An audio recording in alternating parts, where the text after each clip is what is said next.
Om Swastiastu. Halo semuanya, pergi ke Karangasem bersama Pak Gustama, jangan lupa mampir ke warung Bu Sri. Kenalin, nama saya Prabusti Putra, saya akan presentasi. Jadi di sini materi yang akan saya jelaskan itu mengenai materi lembaga penegak hukum, yaitu kepolisian. Adapun poin-poin yang akan saya jelaskan, yang pertama adalah peran dan fungsi penegak hukum, yaitu kepolisian. Kemudian ada tugas-tugas dari kepolisian, kemudian wewenang dari kepolisian, serta pangkat yang ada dalam lembaga penegak hukum kepolisian. Langsung saja, yang pertama itu mengenai peran dan fungsi dari kepolisian tersebut. Jadi, berdasarkan Undang-Undang Nomor 2 Tahun 2022 tentang Kepolisian Negara Republik Indonesia menyebutkan bahwa Polri merupakan alat negara yang berperan dalam pemeliharaan keamanan dan ketertiban di masyarakat, penegak hukum, serta memberikan perlindungan, pengayoman, dan pelayanan kepada masyarakat dalam rangka terpeliharanya keamanan dalam negeri. Dalam bab 2 TAP MPR nomor 7/2000 bahwa Polri merupakan alat negara yang berperan dalam memelihara keamanan dan ketertiban masyarakat, menegakkan hukum, memberikan pengayoman dan pelayanan kepada masyarakat. Dalam menjalankan perannya, Polri wajib memiliki keahlian dan keterampilan secara profesional.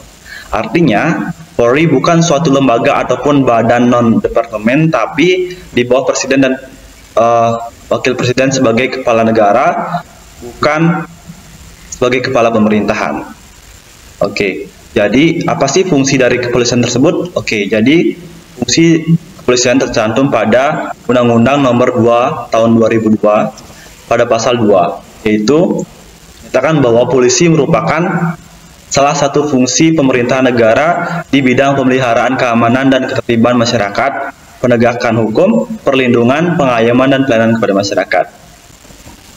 Oke, jadi secara pokok, jadi tugas kepolisian secara pokok itu tercantum pasal 13 dalam Undang-Undang Nomor 2 Tahun 2002. Itu berisi mengenai satu, bahwa tugas kepolisian itu adalah memelihara keamanan dan ketertiban masyarakat sebagai fungsi menegakkan hukum, memberikan perlindungan, pengayoman, dan pelayanan kepada masyarakat.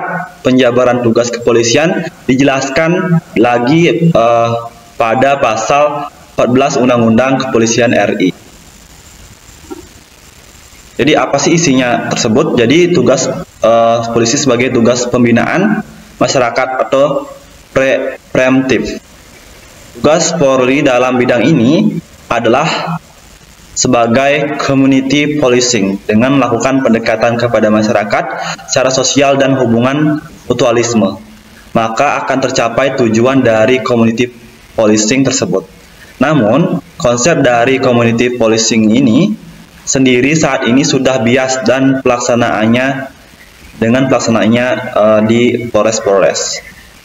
Kemudian yang kedua, tugas polisi di bidang preventif, di mana segala usaha dan kegiatan di bidang kepolisian preventif untuk memelihara keamanan dan ketertiban masyarakat.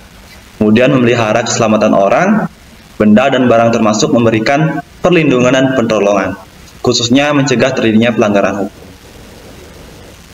Jadi, selanjutnya itu tugas di bidang represif, di mana di bidang represif ini terdapat dua jenis peran dan fungsi kepolisian negara Republik Indonesia, yaitu represif justicial dan non-justicial. Undang-Undang Nomor 2 Tahun 2002 memberikan peran polisi untuk melakukan tindakan-tindakan represif atau non-justicial terkait dengan pasal 18 ayat 1, yaitu wewenang diskresi kepolisian yang umumnya menyangkut kasus ringan. Jadi secara umum tugas kepolisian itu adalah menjaga ketertiban serta memastikan keamanan pada masyarakatnya, seperti itu.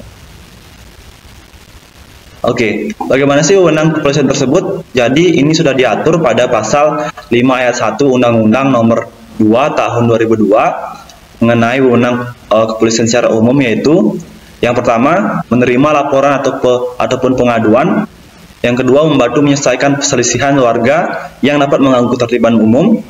Selanjutnya, mengawasi aliran yang dapat menimbulkan perpecahan serta mengancam persatuan dan kesatuan bangsa. Kemudian, mengeluarkan peraturan kepolisian dalam lingkup kewenangan administratif kepolisian. Lakukan pemeriksaan khusus sebagai bahan tindakan kepolisian dalam rangka pencegahan, serta melakukan tindakan pertama di tempat kejadian. Kemudian, setelah itu, mengambil sidik jari dan identitas lainnya, serta memotret seseorang, mencari keterangan barang sebagai bukti dari sidik jari ataupun motret itu akan menjadi bukti terkait dengan kasus tertentu. Kemudian, menyelenggarakan pusat informasi kriminal nasional, serta mengeluarkan surat izin dan atau surat keterangan yang diperlukan dalam pelayanan masyarakat. Selanjutnya, memberikan bantuan pengamanan dalam sidang dan pelaksanaan putusan pengadilan, kegiatan instansi lain serta kegiatan masyarakat, serta yang terakhir itu menerima dan menyimpan barang temuan untuk sementara waktu. Jadi ini wewenang kepolisian ketika mereka itu bertugas seperti itu.